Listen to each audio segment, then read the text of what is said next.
शिवाय शिव जी सदा नमः शिवाय गुरु जी सदा। जय श्री राधे राधे, जय श्री कृष्णा, जय श्री राधे, जय श्री कृष्णा, श्री हरे श्री राधे राधे। 10वें अध्याय का श्लोक है चौथा, जो इस तरह है। श्रीमद् भागवत गीता। बुद्धि ज्ञान मस मोह क्षम सत्य दाम क्षमा सुख दुख भावो भवो भय चंभय माह चाहे अहिंसा समन्ता है तुष्टि पो दाना है यशो यशा है भय विनता है भावय भूताना है मंत एवं प्रतिविज्ञता है। बुद्धि ज्ञान संशय तथा मोह से मुक्ति, क्षमा भाव, सत्यता, इंद्रिय निग्रह, मन निग्रह, सुख तथा दुख, जन्म मृत्यु, भय अभय, अहिंसा, सहमत, तुष्टि, तप, दान, यश तथा अपशाय, जीवों के ये विविध गुण मेरे ही द्वारा उत्पन्न होते हैं। इसका तात्पर्य है, बहुत बड़ी बात कहते हैं श्री कृष्ण कहते हैं गीता में, जीवों के अच्छे या बुरे गुण कृष्णा द्वारा उत्पन्न हैं और यहाँ पर उनका वर्णन किया गया है। बुद्धि का अर्थ है नीर क्षीर विवेक करने वाली शक्ति और ज्ञान का अर्थ है आत्मा तथा पदार्थ को जान लेना। विश्वविद्यालय की शिक्षा से प्राप्त सम्मान ज्ञान मात्र पदार्थ से संबंधित होता है। यहाँ इसे ज्ञान नहीं स्वीकार किया गया है। ज्ञान का अर्थ है आत्मा तथा भौतिक पदार्थ के अंतर को जानना। अनुभूति शिक्षा में आत्मा के विषय में कोई ज्ञान नहीं किया जाता है, कोई ज्ञान नहीं दिया जाता, केवल भौतिक तत्वों तथा शारीरिक आवश्यकताओं पर ध्यान दिया जाता है। फलस्वरूप शैक्षणिक ज्ञान पूर्ण नहीं है। असमोह अर्थ संशय तथा मोह से मुक्ति तभी प्राप्त हो सकती है जब मनुष्य झिझकता नहीं है और दिव्य दर्शन को समझता है। वो धीरे धीरे निश्चित रूप से मोह से मुक्त हो जाता है। हर बात को पूर्ण ग्रहण करना चाहिए। आंख मूंद करके कुछ भी स्वीकार करना नहीं चाहिए। क्षमा का अभ्यास करना चाहिए। मनुष्य को सहिष्णुता होना चाहिए और दूसरों के छोटे छोटे अपराध क्षमा कर देना चाहिए। समुत्ताह का अर्थ है कि तथ्यों को सही रूप में अपनों के लाभ के लिए प्रस्तुताह जाए। तथ्यों को तोड़ना मरोड़ना नहीं चाहिए। सामाजिक पदार्थ के अनुसार कहा जाता है कि वही सत्य बोलना चाहिए जो अन्यों के प्रिय लगे। वही सत्य बोलना चाहिए जो अन्यों को प्रिय लगे, किंतु ये सत्य नहीं है। सत्य को सही रूप में बोलना चाहिए जिससे दूसरे लोग समझ सकें कि सच्चाई क्या है। यदि कोई मनुष्य चोर है और यदि लोगों को सावधान कर दिया जाए अमुक व्यक्ति चोर है, तो ये सत्य है। यद्यपि सत्य कभी कभी अप्रिय होता है, किंतु सत्य कहने में संकोच नहीं करना चाहिए। सत्य की मांग है कि तथ्यों को यथारूप में लोकहित के लिए प्रस्तुत किया जाए। यही सत्य की परिभाषा है।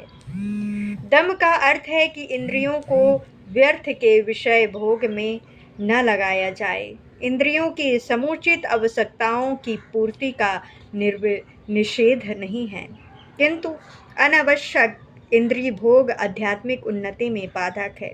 फलतः इंद्रियों के अनावश्यक उपयोग पर नियंत्रण रखना चाहिए। इसी प्रकार मन पर भी अनावश्यक विचारों के विरुद्ध संयम रखना चाहिए। इसे शम कहते हैं। मनुष्य को चाहिए कि धन अर्जन के चिंतन में ही सारा समय न गवाए।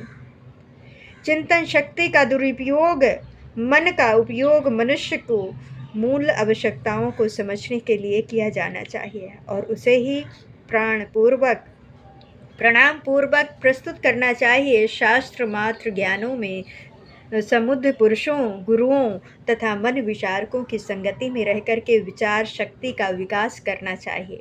जिस प्रकार से कृष्णा भवनामृत के आध्यात्मिक ज्ञान के अनुशीलन में सुविधा हो वही सुखम है।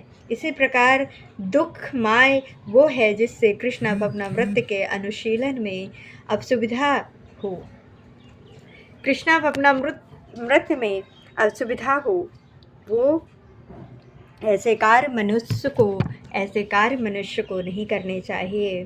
जिस प्रकार से कि कृष्णा भवनामृत के आध्यात्मिक ज्ञान के अनुशीलन में सुविधा हो वही सुखम है, इसी प्रकार दुखम वो है जिसमें कृष्णा भवनामृत के अनुशीलन में असुविधा हो। जो कृष्णा भवनामृत के विकास के अनुकूल हो उसे स्वीकार करें और जो प्रतिकूल हो उसका परित्याग करें।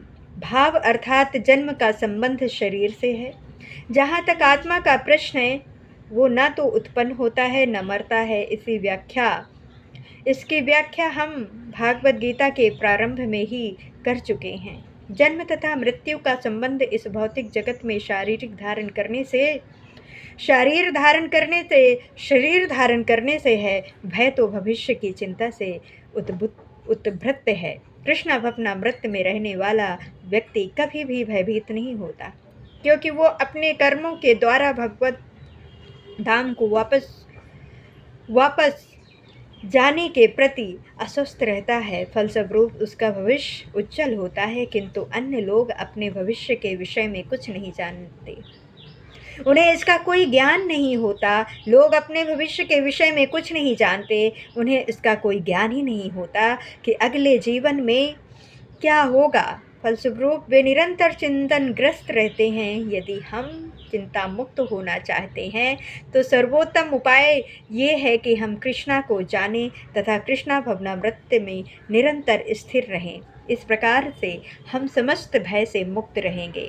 भागवत गीता में कहा गया है, भय द्वितीयाभिनिर्विशाः स्वतः भय तो हमारे मायमाश में फंस जाने से उत्पन्न होता है, किंतु जो माया के जाल से मुक्त है, जो अस्वस्थ है, वे शरीर नहीं हैं अपितु भगवान के आध्यात्मिक अंश हैं। और जो अस्वस्थ है कि वे शरीर नहीं हैं अपितु भगवान के आध्यात्मिक अंश हैं। और जो भागवत पद्धति में लगे हुए हैं उन्हें कोई भय नहीं रहता। उनका भयभीत अत्यंत उज्ज्वल है, उनका भविष्य अत्यंत उज्ज्वल है।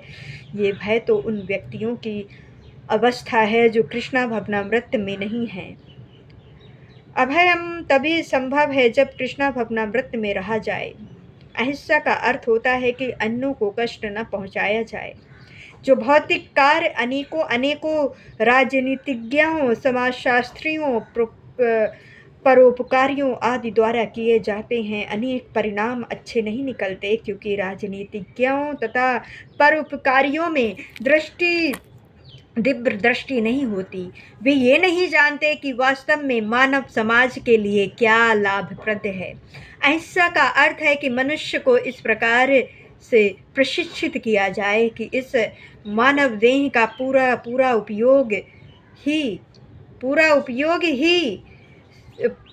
उपयोग हो सके। मानव देह आत्मा साक्षात्कार के हेतु मिला है। अतः ऐसी कोई संस्था या संघ जिसमें उद्देश्य की पूर्ति में प्रोत्साहन न हो, मानव देह के प्रति हिंसा करने वाला है, जिससे मनुष्यों के भावी आध्यात्मिक सुख में वृद्धि हो, वही अहिंसा है। समताः सह रागः देश से मुक्ति योधति मोहित है। ना तो अत्यधिक राग अच्छा होता है और ना अत्यधिक देश ही। इस भौतिक जगत को राग देश से राहित होकर के स्वीकार करना चाहिए।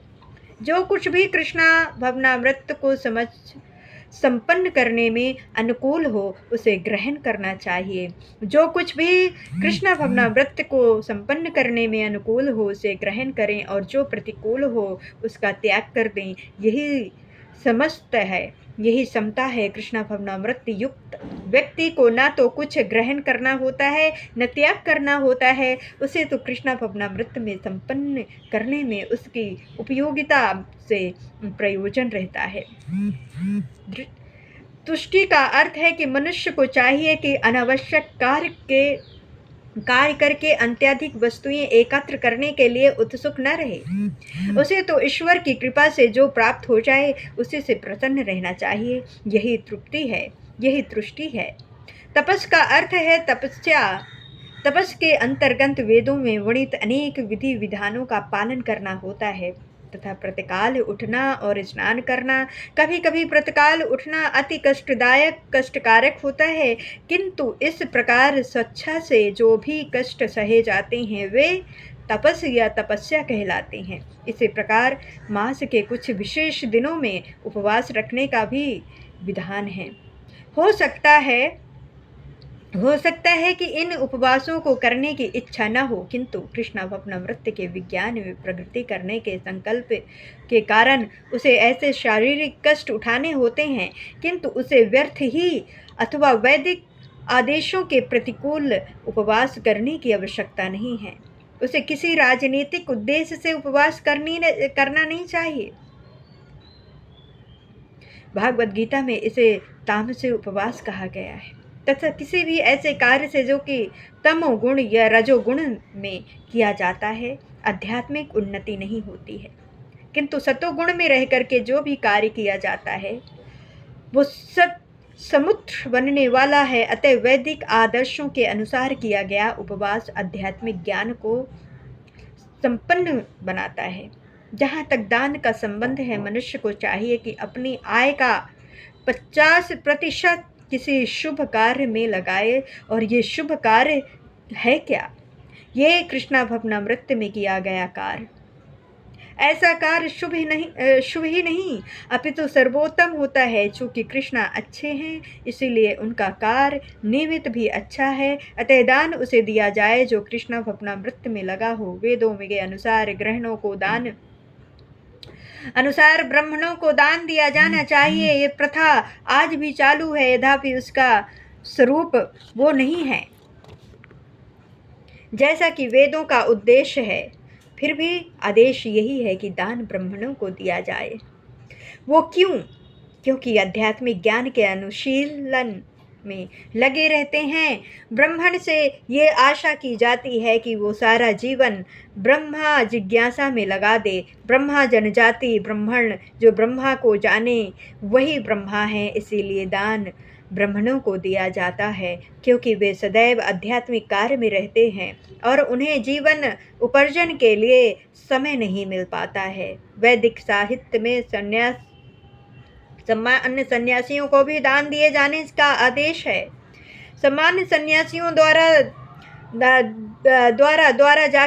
द्वार जाकर के भिक्षा मांगते हैं। वे धन अर्जन के लिए नहीं अपितु प्रचारार्थ ऐसा करते हैं। वे द्वार जा करके गृहस्थों को अज्ञान की निंदा से जगाते हैं। चूँकि गृहस्थों में व्यस्त रहने के कारण अपने जीवन के वास्तविक उद्देश्यों को कृष्णावतार जागने को